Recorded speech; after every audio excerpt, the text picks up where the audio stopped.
Hello, welcome to AmericaFirst Wealth Management Investment Outlook for the week of August 12th, 2024. My name is Dan Liu. I'm the Chief Investment Officer and Portfolio Manager at AmericaFirst. And joining me today is Michael Cheah, our Head of Fixed Income and also Portfolio Manager. Next slide, please, Mike. This is our standard disclaimer. We're just offering you opinions based upon what we're seeing in the markets. We're not offering any investment advice, and our views are subject to change as markets and conditions change. Next page, Mike. So what we do that's a little differently in the age of people's short attention spans and TikTok. We're going to give our conclusions first. So we'll give you the punchline, and then we'll give you the supportive data for people who want to follow and listen in depth and get to more detail. So my conclusions, and I focus mainly on the equity side, is that certainly after this last week in the markets, fear is in the air. The equity markets are likely to be more volatile near term. And this week will be very heavy on economic data and light on company data and earnings. Tuesday, we've got PPI, Wednesday, core inflation, Thursday, retail sales, and Friday, building permit to Michigan consumer sentiment. Next slide, Mike. So this is the CBOE volatility index, the VIX, also known as the fear index, and it certainly spiked on Monday quite dramatically. Mike will talk a bit about what caused that spike, but clearly there was a huge pickup in that on Monday, and the markets fell very strongly on Monday. Next slide, Mike. I wanted to show the long-term chart on the VIX because when the VIX spiked in the past, it does tend to remain elevated for a while, and there's a lot more equity volatility. And I kind of highlight the other periods where it spiked and we saw considerable equity volatility. So if history proves this measure to be an indicator, we should also expect additional volatility. Certainly as the week progressed, the VIX did subside and the equity markets recovered a bit, but certainly as investors, we're all rushing for the exits. Things changed suddenly to keep them from being trampled to death. But I think what happened is that there's clearly some fear in the air, and that'll be sustained, especially during the month of August, which, as we've noted in the past, the months of August, September, and October tend to be the weakest performing months on average for the S&P 500. Next slide, Mike. And here are some headlines we saw during the week. Tis the season for fear. The Monday headline, lousy jobs report forces Fed to reckon with the hard landing. There's another interesting story that came out later in the week where the Nick Timiraos, the Fed whisperer, wrote a pretty lengthy article in the Wall Street Journal suggesting that Donald Trump would be extremely more hands-on with the Fed and raising the concern that Trump would make changes to the Fed and compromise their independence. So that was a story that I think raised some concern, and it should raise some concern because the Fed has been independent for a long time. And in the past, any effort by a president to strong arm or change the Fed has not always ended well. So something we need to keep an eye on. Certainly, Trump made those statements in the past, whether it's part of his campaigning or reality, that remains to be seen. But it'll be interesting to see how Trump responds to this. Also, another fear factor that occurred, the Ukraine army surprised Russia with an attack across the border. And you see the headline on the bottom left, the Pentagon refuses to rule out strikes on Moscow This is using US weapons supply to Ukraine. And this is something that would cause some concern because I think cornering Putin with attacks on Moscow could have a considerable blowback and retribution. So I think those types of headlines are very, very nervous, causing people to be on edge. And also, the other headlines I have show U.S. warning Iran of serious risk if they conduct a major attack on Israel. And Iran is in a better position to begin their nuclear arms program. So those are global fear warnings and some other things happening. I just wanted to highlight them because it is the season for fear. And just to be aware of it, if these things happen, we will see more volatility. Next slide, Mike. Just quickly for the weekly market stats, you can see pretty much all the indices were down, just slightly up on Russell 1000 growth and slightly up on the MSCI EFA foreign stock index. And so for the week, the month to date, and the quarter to date, some of these numbers are starting to turn red, and this will only heighten concerns. Momentum investors are probably staying on the sidelines.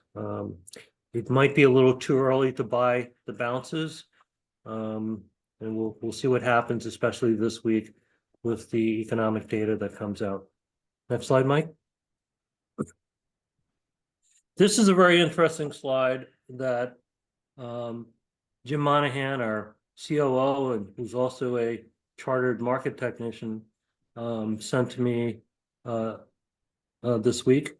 This is the S&P 500 index, and these lines show what's called the Fibonacci retracement levels, which technicians like to use. Fibonacci sequences are patterns that occur regularly in nature, and with respect to stock and index predictions, it does tend to be useful to for finding support and resistance levels. So he pointed out that after 9% correction in the S&P on Monday, the market found support at this Fibonacci retracement level, the S&P at 5164. And he pointed out, and then there's a resistance level of 5,339. And if you go back to the previous slide, the S&P closed slightly above that for the week. So we're kind of at that resistance level. Whether or not we continue through it, that would be supportive for continued advance. But if we drop next week, then we're probably going to be heading towards another support level on the way down. So I thought this was a pretty interesting chart, and these levels should be paid. I'm sure technicians will be paying attention to these levels. Next slide, Mike. The 10-year Treasury yield, and again, I show the 10-year, 10-day moving average, which has been a very good recent predictor of support and resistance and direction for the 10-year Treasury yield. For the week, we closed at last week on Friday, we closed at 3.94%, up 14 basis points for the week, and now we're just up 6 basis points year to date. Next slide, Mike. And this is the yield curve. The top is the end of June. The middle one, the blue one, is ending Friday, and the one on the bottom is the yield curve at the beginning of the year.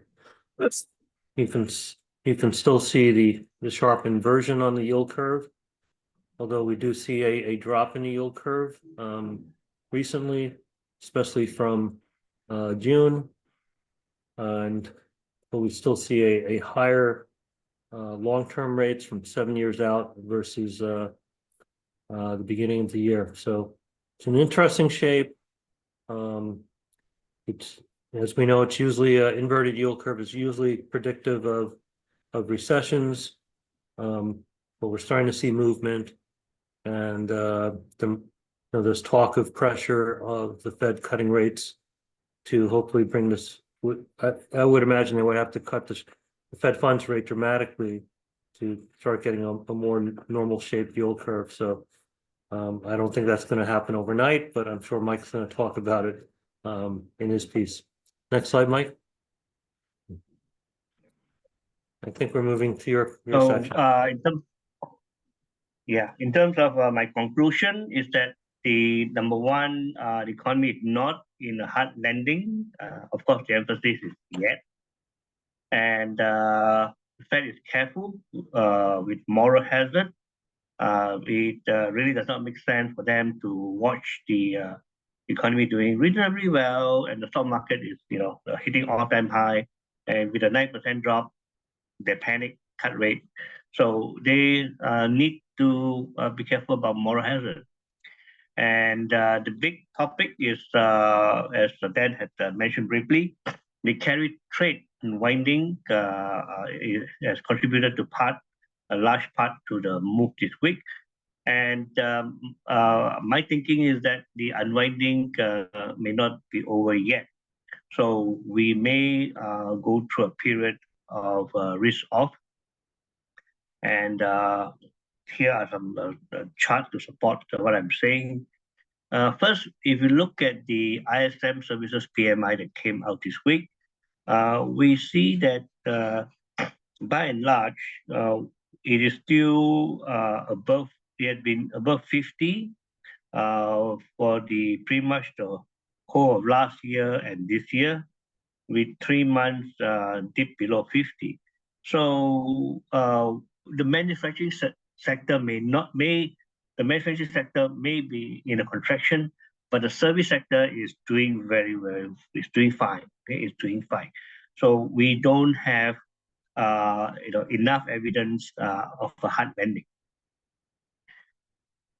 So Goldsby came out to emphasize that the Fed is less reactive than the market, and they won't overreact. And he also added that the job numbers don't look like recession. So for the Fed to comment on the market, on the stock market, and to comment on their stance on this, is a bold statement, right? Because central bankers are by nature political response to are politically sensitive. So he could have chosen not to say anything, right? But for him to represent the Fed and say they would not overreact, basically telling the market that, hey guys, take the 8-9% drop and and move on, right? Well, one of the reasoning behind the Fed's attitude is that although the Fed funds rate may be high, right? It is high by looking at historical standard, 5.25% to 5.5%. The Fed does not operate alone. The Fed works in conjunction with the banking sector, right, and the corporate bond sector to provide funding to the economy, right? So here we have a strange situation where the Fed policy may be tight, but the banks are not tightening lending standards. Okay, the banks are kind of easy in terms of their lending standard, so there's enough liquidity flowing to the system. Okay, meaning that the Fed need not overreact and cut rate to make the system even more liquid. So here you look at this line here, net percentage. Oops, I lost my slide.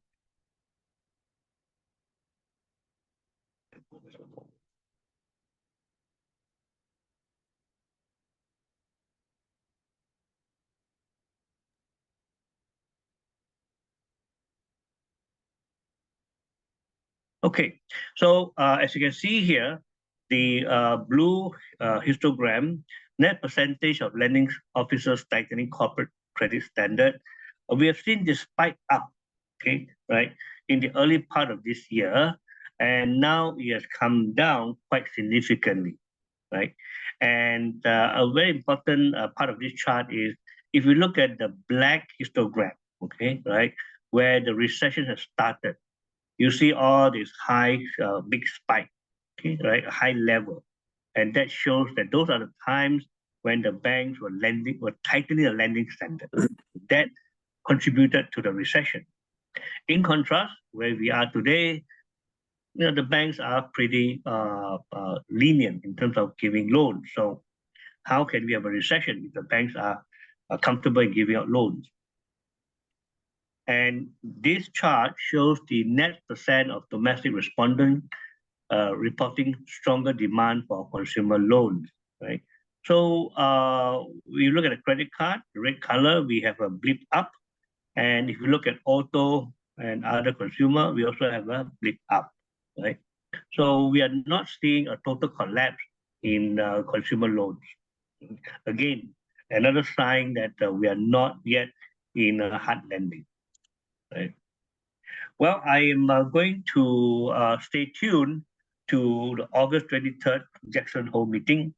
And typically the FOMC, the Fed chairman, the Fed chairperson would use that occasion to talk about, to signal any major shift in the way they think about how they want to conduct monetary policy. Like a long time ago, Greenspan talked about P-Star, and then subsequently we have Bernanke also using the occasion to talk about his approach to changing monetary policy. So I'm going to stay tuned to this, and particularly I'll be keen to see if we're going to mention anything about how the stock market is influencing their decision process or the economy. And here, what we are seeing is, do you look at the yellow line, the yellow bar, yellow part of the chart, expectation of more than 3 cuts by November, end of November this year. There was some expectation, and it's now all gone, totally gone, right? And then you look at 3 cuts. We were expecting 3 cuts in the middle of this year. That's also totally gone. And now we are looking at 2 cuts or 1 cut, right? A greater percentage looking at 2 cuts, right? Which is reasonable, okay? However, I think, again, I want to repeat what I said last week. We're going to get 2 cuts or even 1 cut if both set of numbers work together, meaning that inflation numbers continue to decline towards 2%, and the unemployment rate start to move up, okay, right, quite significantly. So it's something that we bear in mind because we want to know how the market has, what the market has priced in compared to what the Fed would actually do, right? Moving on to the bond market, the 10-year rose after a week, the 10-year auction, and at the same time we have heavy corporate supply, right? So the auctions are going to be very important moving forward because when you have a huge amount of supply coming in, the question is there enough demand to absorb this supply, particularly when the yields are low, right? So something else that we are watching. Dollar, this is the DXY. Dan, you talk about the dollar a little bit. Yeah, I just wanted to point out that since July, the dollar has been in a decline. This is the dollar relative to other currency baskets. So the dollar weakening does have implications, obviously, on domestic manufacturing and demand for our exports because lower dollar implies increased demand for exports, but also increases the prices for imports, which makes it more expensive for consumers to buy imported products. So it's kind of a two-edged sword, but it does have implications. And because it's in decline here, just want to point it out because it will have implications on which sectors are affected. So just want to note that. Next slide. Yeah. Well, for what it's worth, in my opinion, I think that the dollar is undergoing a structural decline, right, over time. Because if you follow the news on the BRIC countries and BRIC Plus, right, they're adding more members to the group, and their stated objective is to move away from being too dependent on the dollar as a trade invoicing currency. So there are a lot of politics in this, but clearly, if enough countries were to start coming to alternative to the dollar, for example, even a small country like Malaysia is talking, is quite loud in the ASEAN meeting to talk about how individual ASEAN countries should use the Thai baht or the renminbi or the ringgit as a trade invoicing currency rather than rely on the dollar, right? And having said this, uh, what we have seen is this huge unwinding of yen carry trade, right? The concept is very simple, right? Because if you can borrow in yen or Swiss franc at extremely low interest rate, it makes sense for you to borrow yen and invest in US dollar bond, Aussie dollar bond, and maybe even buy uh, the stock here in the US. So what happened is that the Bank of Japan has started to raise interest rate, and uh, and that create a tipping point. That create a tipping point after so many years of Japanese low interest rate, high U.S. interest rate. After so many years of this, the tipping point led to some people starting to unwound their trade, and that's why you see this huge move in the Yeah, yen, almost 6%, and the Swiss franc 2.79%, and you see the Australian dollar, and the Mexican peso weakening sharply. yeah. And that coincided with the jobs data on Monday. So it Yes, was kind of getting cut twice. yes, Uh, it spoke the it's, market. Yeah, yeah, right. And and look at these numbers. I talk about years and years of carry trade. Right, if you go back to 2005, right? Okay, 2005. That is 19 years, 19 years of carry trade, right? And you see how uh, the the public pension fund, right, used to have about 10%. These are Japanese public pension fund. They used to have 10% of in overseas securities. It has gone up to a crazy almost 50%, right? hmm, So good for them. All these years they've been making great money, right? All these have been making great money. And so now that the interest rate spread is going to decline, the question is, will they still stay with this trade or look to unwound some of a portion of it, if not all of this, right? So my guess is that the unwinding of the carry trade is not over yet. yeah. And here, what we have is the blue color dollar yen FX rate advanced by 5 days. And we see a very nice correlation with the NASDAQ, right? So Dan, do you see anything more than what the chart is showing? Well, it's a surprisingly very strong correlation. Um, and as I mentioned earlier, someone opened the exit door and everyone ran for the exits at the same time. And Mm. they quickly said, "Oh, we can't have that because everyone will get killed." And they reversed the rate increase to prevent uh, the crisis from getting larger. Um, but as I said earlier, the warning shot's been sent, and hopefully they're giving uh, asset managers and large funds time to prepare and to manage that exit and mitigate the risk. So I suspect that's going to occur as quietly and as quickly as possible. It'll be interesting to see some of the derivative actions that occur to prevent this, and some unwinding that's going to occur.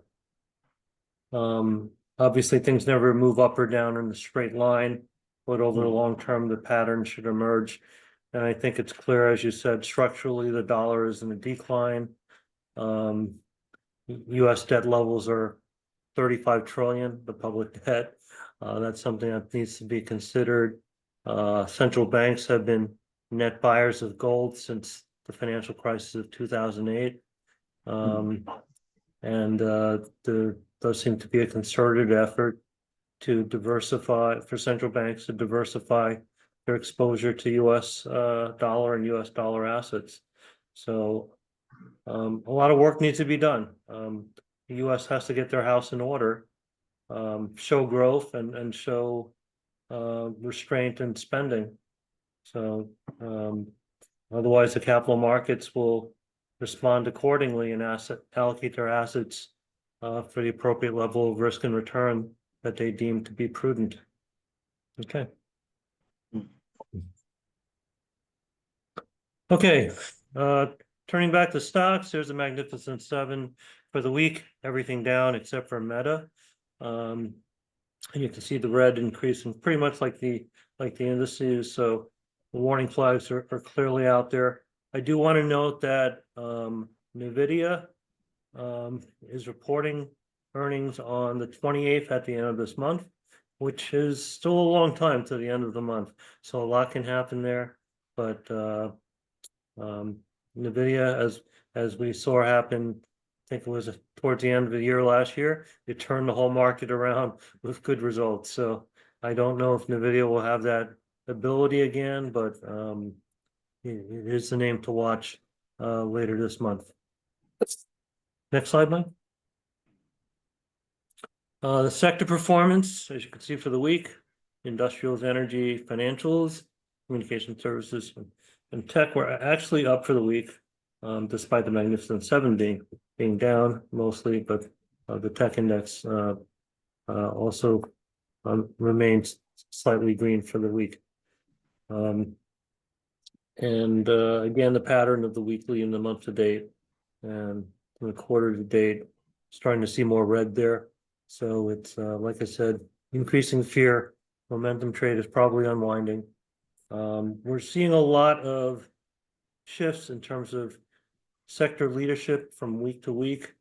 I know it's a frustrating time for a lot of managers, including ourselves, because you have very high volatility swings in specific stocks and from sector to sector. So there isn't a clear pattern here.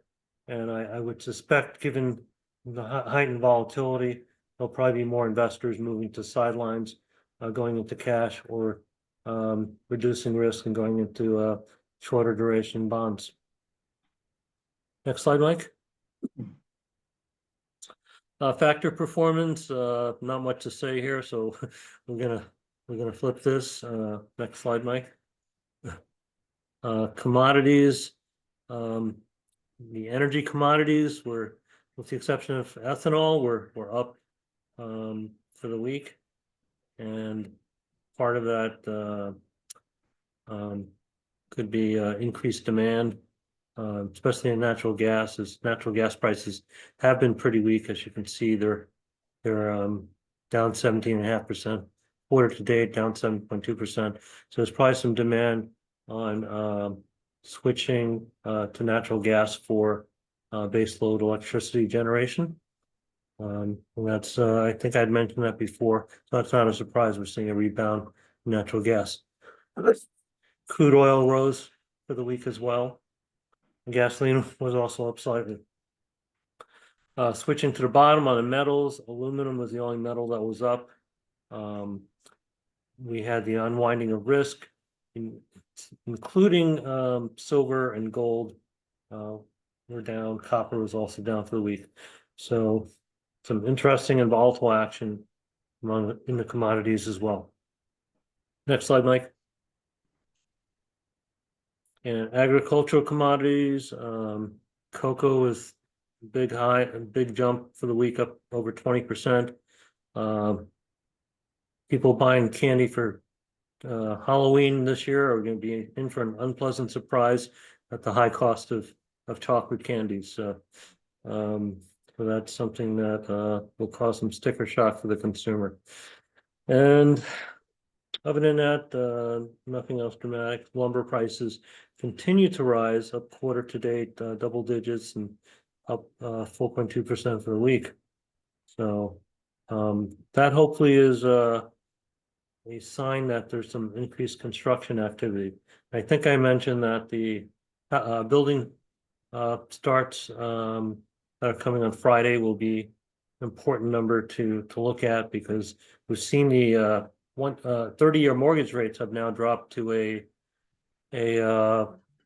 1-year low, which hopefully should spur some home buying activity. If it doesn't, then I'm hearing it's certainly spurring some refinancing activity, which is good for banks and mortgage banks. But the real proof of the drop in mortgage rates will be if that unleashes a higher pace of home buying and construction activity. So we'll be looking at that Friday number very carefully. Okay, and that's pretty much it. Then I won't talk about all the economic data. I highlighted the key ones. This is Monday and Tuesday. PPI on Tuesday, important one. Next slide, Mike. Wednesday is going to be important. The core inflation numbers. We're watching for that. If we have a pickup in inflation, that's going to be obviously bad news for stocks. If we have a drop in inflation, that'll be good, because that will be supportive of the Fed cutting rates in September. So very important number on Wednesday. Next slide, Mike. Retail sales on Thursday will also be very important. How healthy is the consumer? And we're entering a key period, because this is the August back to school shopping period. And if we don't see a pickup in sales soon, then it does suggest that the consumer might be a little bit tapped out here. So we're looking at consensus of 0.3%, and hopefully we see a positive surprise. Next slide, Mike. And then going down, there's a bunch of auctions, which I'm sure Mike will be watching carefully, and the building permits and Michigan consumer sentiment on Friday will be important things. So pretty heavy on economic data. I can't imagine that everything's going to go smoothly. There'll certainly be some bumps in the road that create some volatility here. Next slide, Mike. And then moving to S&P 500 company earnings. We're through the bulk of the earnings period. These are, I used to just focus on the large ones over 100 billion market cap. These are all the names that are reporting this week. The key names I would pick out are going to be mainly consumer names, but Home Depot, Walmart, Applied Materials, and Cisco will be important names in the technology sector. So those will probably be some of the key earnings reports for the week. And I think that brings us to our conclusion of our weekly outlook. Next slide, Mike. And for more information, learn about our products and services, or to schedule a meeting with Mike or myself, or both of us, please contact Cleveland Ashley. His information is shown here. We did supply a lot of information this week, and hopefully it's going to be useful for people as financial advisors and their clients as they plan their strategies here. Again, we urge some caution and defensive-ness. We're certainly implementing that in the portfolios that we manage. And but longer term, I think we will get through this okay as the air begins to clear, and we get a sense of what policy looks like, what economic trends look like, and what the monetary and interest rate policies look like. So with that, and also opportunities change as conditions change, and we're here to help identify them, point them out, and hopefully everyone finds this useful. And we look forward to talking to you again next week. And with that, Mike, any closing comments? No, we are here to help, and let us know how we can help. Okay, thank you, everyone. Have a good week. Bye-bye.